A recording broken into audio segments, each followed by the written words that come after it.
I would want them to speak about this, and this has been the way they have worked. This has been happening continuously.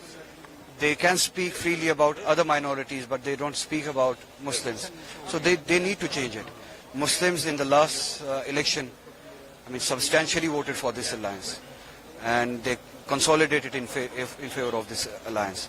So even if after having this support from the Muslim section of the minorities or Muslim population, they don't speak for the Muslims, then what is left for the Muslims? What institution and what hope is left for the Muslims to go to? If things go like this, do you think you would be able to continue with the alliance? I'll ask them the questions, and that will depend on their reply and behavior. Then it will depend on that. After all, we need to stand for Muslims. We need to stand for minorities. And if the alliance takes us for granted, that's not the way we would want to continue with. So let's see. It's too early to speak about it. Let's see how the things unfold in coming future. And I hope alliance will stand for its promises, for its words. It will stand equally for all minorities. I don't want them to speak for Muslims only. I want them to speak for all minorities, all people, those who are oppressed, including Muslims. All the parliamentarians have taken oath. There are two parliamentarians who have not been able to take oath. One is from your area, that's Kashmir. What would you like to tell about this? This government should allow him to take oath, and they should allow him to take part in the proceedings of the parliament. After all, the people of that constituency have appointed him, have elected him to represent them. He should be given a chance to represent them. Whatever the case is, court can parallelly, consider that case, run that case, but he should be allowed to take part in the proceedings. Without assembly for last 6 years.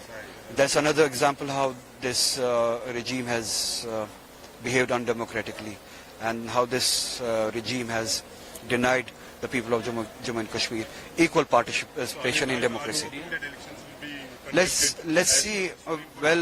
I'm not sure because of the behavior of this regime. I'm not sure whether they will respect that direction from the court or not. But at least this mandate has given some teeth to the institutions, and I hope that this government will at this time respect the direction of the court and conduct the assembly elections in Jammu and Kashmir. Session, during your speech at IMCR, you told that we should come out on roads to fight for our rights. Could you please elaborate? The way this nation came out on roads for CA, against CA, we didn't come out on roads when the Muslims were lynched, when the Muslim houses were bulldozed. We need to, at the same time, kind of a call for violence or something like coming out on roads, coming out on roads in protest is not violence.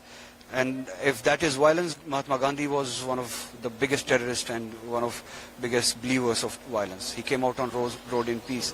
This is a right in democracy, right of people in democracy. Peacefully come. Obviously, we believe in peace. It should be. It's a given. My father is assassinated by the terrorists. I don't believe in violence. Whenever I say protest, it is peaceful protest. So we need to come out on roads. Whenever a Muslim is lynched, we need to be there. Every Hindu needs to be there. Every Muslim, those who believe in the constitution, needs to be there. We need to come out on roads against the aggression that this regime is doing. Unless we come out on roads in protests, express ourselves and support each other, things are not going to change. These mics are not going to change things. It's a very unfortunate incident, and my prayers with the families, and I pray for the departed souls. At the same time, I would like to put a question to the BJP government that brags about being pro-military and pro-army.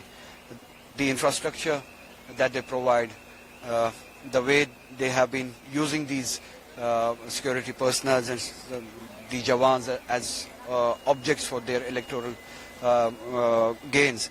The infrastructure and their claims, there's a huge gap between this. This gap should be filled. The military, this institution should not be used for electoral gains or sloganeering only. Their well-being should be taken care of. The infrastructure they live in, they work in, should be taken care of. And I hope that gains some traction with this incident. This is an unfortunate incident. I again pray for their souls and pray for the patients, and may their families find some peace. Last session,